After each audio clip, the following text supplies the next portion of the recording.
सुप्रजा रामः पूर्वा सन्ध्या प्रवर्तते। उत्तिष्ठ नरशार्दूल कर्तव्यं दैवमाह्निकम्। कौसल्या सुप्रजा रामः पूर्वा सन्ध्या प्रवर्तते।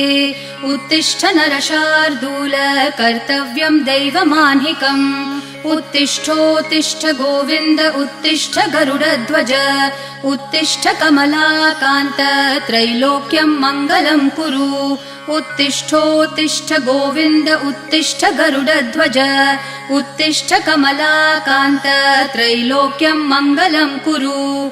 मातः समस्त जगतां मधुकैटभारेः वक्षो विहारिणि मनोहर दिव्यमूर्ते। श्रीस्वामिनि श्रितजनप्रिय दानशीले श्रीवेङ्कटेश दयिते तव सुप्रभातम्। मातः समस्त जगतां मधुकैटभारेः वक्षो विहारिणि मनोहर दिव्यमूर्ते। श्रीस्वामिनि श्रितजनप्रिय दानशीले श्रीवेङ्कटेश दयिते तव सुप्रभातम्। तव सुप्रभातमरविन्दलोचने भवतु प्रसन्नमुखचन्द्रमण्डले। विधिशङ्करेन्द्रवनिताभिरर्चिते वृषशैलनाथ दयिते दयानिधे। अत्र्यादिसप्तऋषयः समुपास्य सन्ध्याम् आकाशसिन्धुकमलानि मनोहराणि। आदाय पादयुगमर्चयितुं प्रपन्नाः शेषाद्रिशेखर विभो तव सुप्रभातम्। पञ्चाननाब्ज भव षण्मुखवासवाद्याः त्रैविक्रमादिचरितं विबुधास्तुवन्ति। भाषापतिः पठति वासरशुद्धिमारात् शेषाद्रिशेखर विभो तव सुप्रभातम्। ईषत्प्रफुल्ल सरसीरुहनारिकेलपूगद्रुमादिसुमनोहर पालिकानाम् आवाति मन्दमनिलः सह दिव्यगन्धैः शेषाद्रिशेखर विभो तव सुप्रभातम्। उन्मील्य नेत्रयुगमुत्तम पञ्चरस्था पात्रावशिष्ठ कदलीफलपायसानि भूत्वा सलीलमथ केलिशुकाः पठन्ति शेषाद्रिशेखर विभो तव सुप्रभातम्। तन्त्री प्रकर्ष मधुरस्वनया विपञ्च्या गायत्यनन्तचरितं तव नारदोऽपि। भाषा समग्रमसकृत्करचाररम्यम् शेषाद्रिशेखर विभो तव सुप्रभातम्। भृङ्गावली च मकरन्दरसानुविद्ध झनकार गीतनिनदैः सह सेवनाय निर्यात्युपान्त सरसी कमलोदरेभ्यः शेषाद्रिशेखर विभो तव सुप्रभातम्। योषागणेन वरदग्निविमथ्यमाने घोषालयेषु दधिमन्थन तीव्रघोषाः रोषात् कलिं वदधते ककुभश्च कुम्भाः शेषाद्रिशेखर विभो तव सुप्रभातम्। पद्मेशमित्रशतपत्रगतालिवर्गाः हर्तुं श्रियं कुवलयस्य निजाङ्गलक्ष्म्या भेरीनिनादमिव बिभ्रति तीव्रनादम् शेषाद्रिशेखर विभो तव सुप्रभातम्। श्रीमन्नभीष्टवरदाखिललोकबन्धो श्री श्रीनिवास जगदैकदयैकसिन्धो श्रीदेवतागृहभुजान्तर दिव्यमूर्ते श्रीवेङ्कटाचलपते तव सुप्रभातम्। श्रीमन्नभीष्टवरदाखिललोकबन्धो श्री श्रीनिवास जगदेकदयैकसिन्धो श्रीदेवतागृहभुजान्तर दिव्यमूर्ते श्रीवेङ्कटाचलपते तव सुप्रभातम्। श्रीस्वामी पुष्करिणिकाप्लवनिर्मलाङ्गाः श्रेयोर्थिनो हरविरिञ्च सनन्दनाद्याः द्वारे वसन्ति वरवेत्रहतोत्तमाङ्गाः श्रीवेङ्कटाचलपते तव सुप्रभातम् श्रीशेषशैलगरुडाचल वेङ्कटाद्रिनारायणाद्रिवृषभाद्रिवृषाद्रिमुख्याम् आख्याम् त्वदीयवसतेरनिशं वदन्ति श्रीवेङ्कटाचलपते तव सुप्रभातम् सेवापरः शिवसुरेश कृशानुधर्मरक्षोऽम्बुनाथ पवमानधनाधिनाथाः बद्धाञ्जलि प्रविलसन्निज शीर्षदेशाः श्रीवेङ्कटाचलपते तव सुप्रभातम् घाटेषु ते विहगराज मृगाधिराज नागाधिराज गजराज हयाधिराजाः स्वस्वाधिकारमहिमाधिकमर्थयन्ते श्रीवेङ्कटाचलपते तव सुप्रभातम्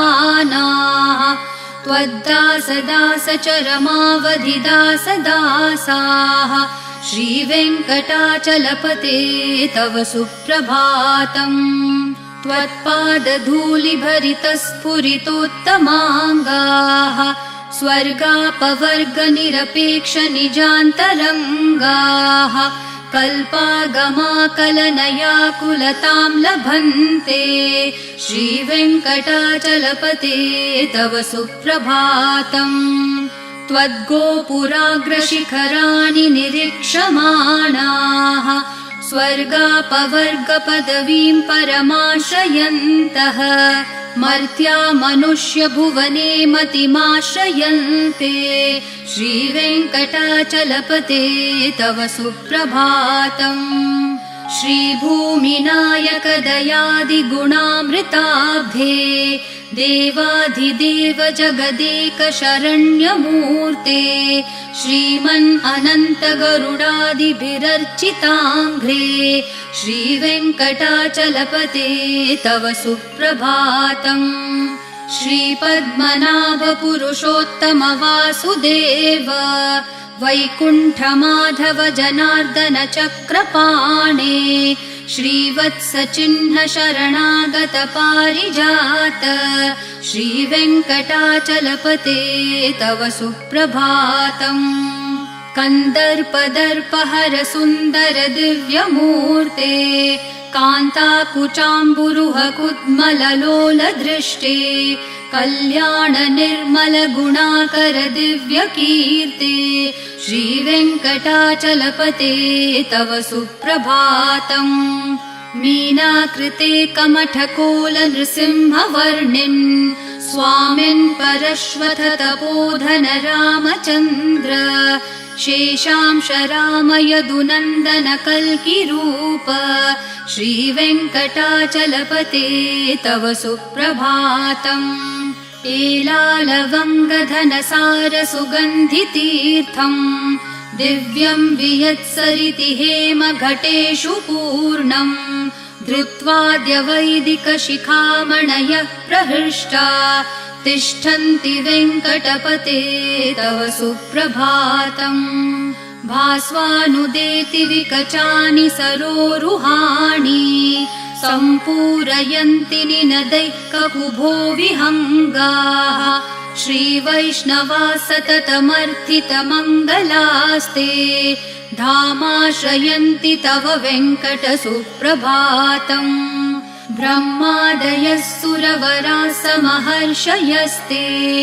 सन्तः सनन्दन मुखास्तवथ योगिवर्याः धामान्तिके तव हि मङ्गलवस्तु हस्ताः श्रीवेङ्कटाचलपते तव सुप्रभातम् लक्ष्मीनिवास निरवद्य गुणैकसिन्धो संसार सागर समुत्तरणैकसेतो वेदान्तवेद्य निज वैभव भक्त भोग्य श्रीवेङ्कटाचलपते तव सुप्रभातम्। लक्ष्मीनिवास निरवध्य गुणैकसिन्धो संसारसागर समुत्तरणैकसेतो वेदान्तवेद्य निज वैभव भक्त भोग्य श्रीवेङ्कटाचलपते तव सुप्रभातम्। इत्थं वृषाचलपतेरिह सुप्रभातम्। ये मानवः प्रतिदिनं पठितुं प्रवृत्ताः तेषां प्रभातसमयस्मृतिरङ्गभाजाम् प्रज्ञां परार्थसुलभां परमां प्रसूते। इत्थं वृषाचलपतेरिह सुप्रभातम्। ये मानवः प्रतिदिनं पठितुं प्रवृत्ताः तेषां प्रभातसमयस्मृतिरङ्गभाजाम् प्रज्ञां परार्थसुलभां परमां प्रसूते। कमलाकुचचूचुककुङ्कुमतो नियतारुणतातुलनीलतनो कमलायतलोचनलोकपते विजयी भव वेङ्कटशैलपते। कमलाकुचचूचुककुङ्कुमतो नियतारुणतातुलनीलतनो कमलायतलोचनलोकपते विजयी भव वेङ्कटशैलपते। स चतुर्मुख षण्मुख पञ्चमुख प्रमुखाखिल दैवतमौलिमणे शरणागत वत्सल सारनिधे परिपालय मां वृषशैलपते। अतिवेलतया तव दुर्विषहै अनुवेलकृतैरपराधशतैः भरितं त्वरितं वृषशैलपते परया कृपया परिपाहि हरे।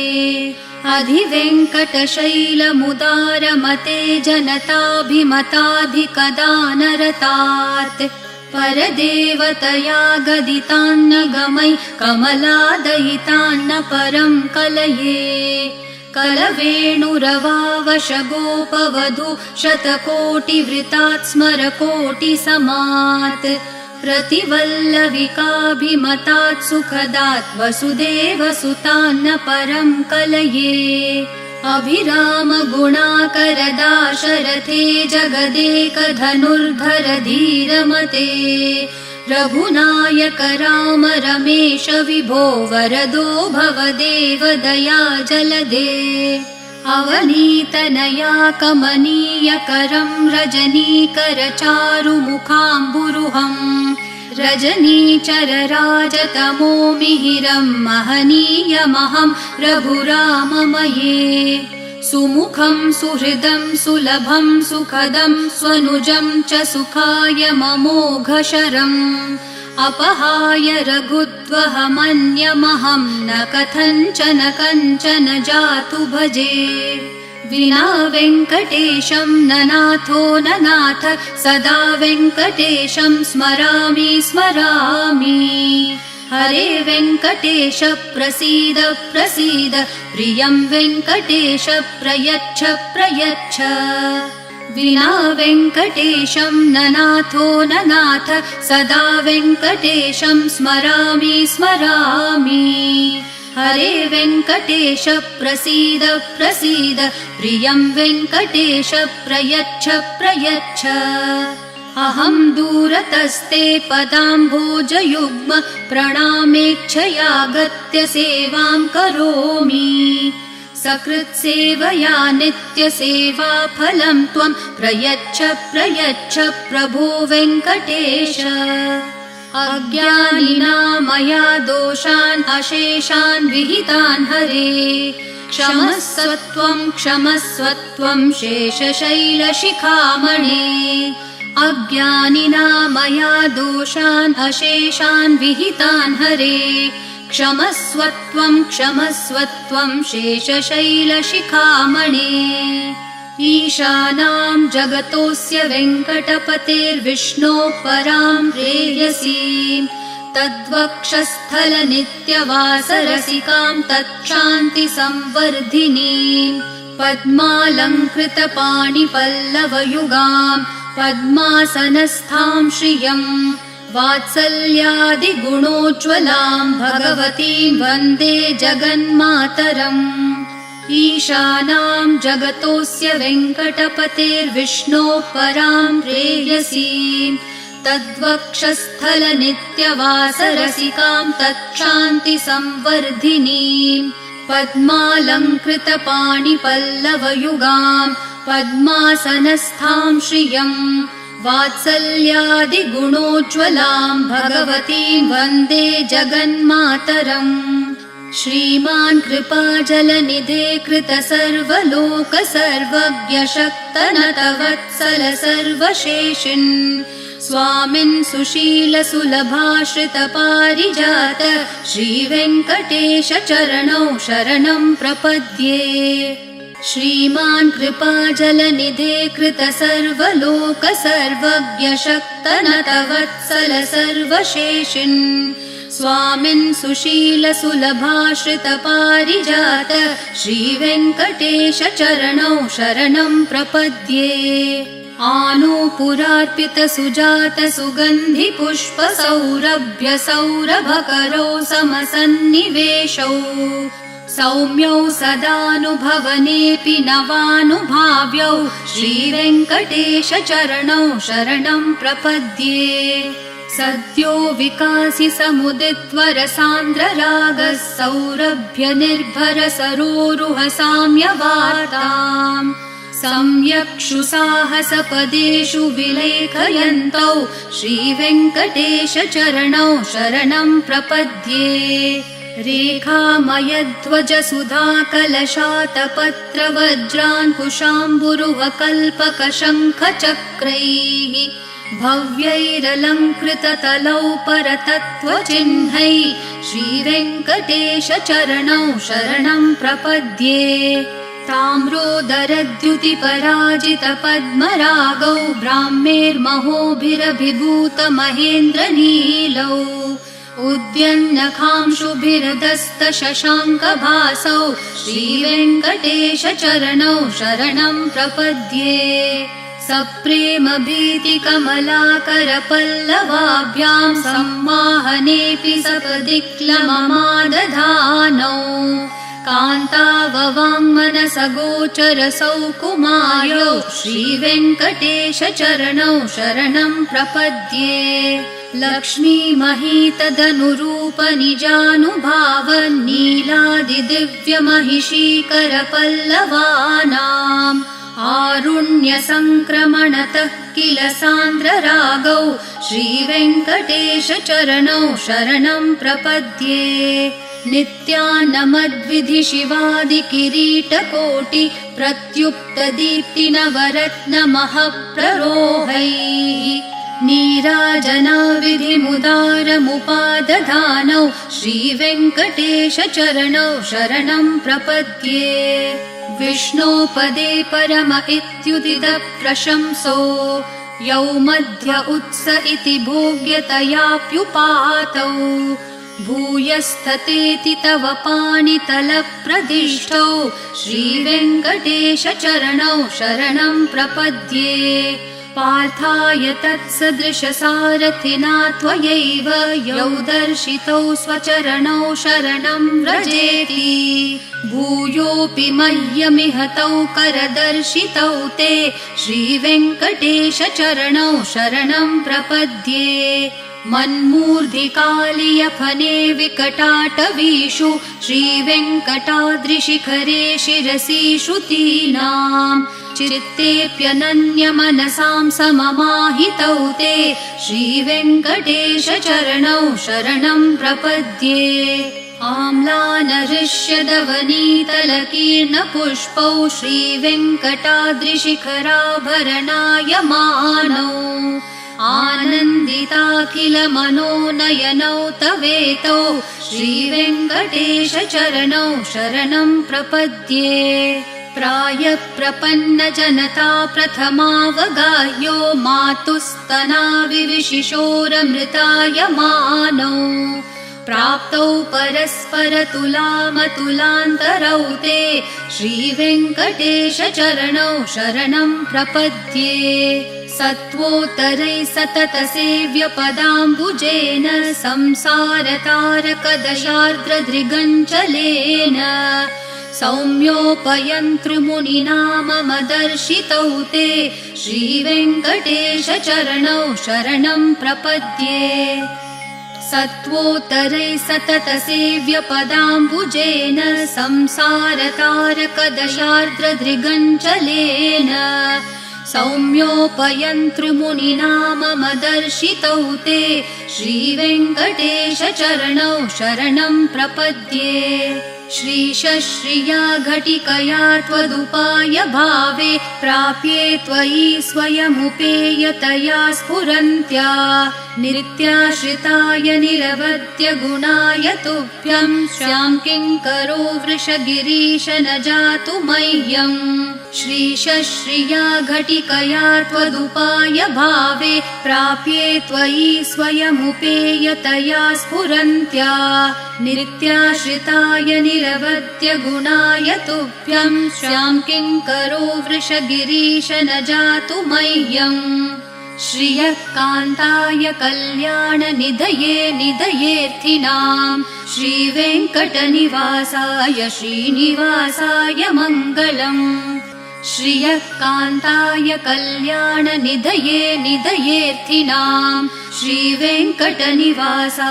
श्रीनिवासाय मङ्गलम् लक्ष्मी सविभ्रमालोकसुप्रविभ्रमचक्षुषे चक्षुषे सर्वलोकानां वेङ्कटेशाय मङ्गलम् श्रीवेङ्कटाद्रिशृङ्गाग्रमङ्गलाभरणाङ्ग्रये मङ्गलानां निवासाय श्रीनिवासाय मङ्गलम् सर्वावयवसौन्दर्यसम्पदा सर्वचेतसां सदा सम्मोहनायास्तु वेङ्कटेशाय मङ्गलम् नित्याय निरवध्याय सत्यानन्दचिदात्मने सर्वान्तरात्मने श्रीमद्वेङ्कटेशाय मङ्गलम् स्वतः सर्वविदे सर्वशक्तये सर्वशेषिणे सुलभाय सुशीलाय वेङ्कटेशाय मङ्गलम् परस्मै ब्रह्मणे पूर्णकामाय परमात्मने प्रयुञ्जे परतत्त्वाय वेङ्कटेशाय मङ्गलम् आकालतत्त्वमशान्तम् आत्मनामनुपश्यताम् अतृप्तामृतरूपाय वेङ्कटेशाय मङ्गलम् प्रायस्वचरणौ पुंसां शरण्यत्वेन पाणिना कृपया दिशते श्रीमद्वेङ्कटेशाय मङ्गलम् दयामृत्तरङ्गिन्यास्तरङ्गैरिव शीतलैः अपाङ्गैः सिञ्चते विश्वं वेङ्कटेशाय मङ्गलम् सद्भूषाम्बरहेतिनां सुषमावहमूर्तये सर्वार्तिशमनायास्तु वेङ्कटेशाय मङ्गलम् श्रीवैकुण्ठविरक्ताय स्वामि पुष्करिणीतटे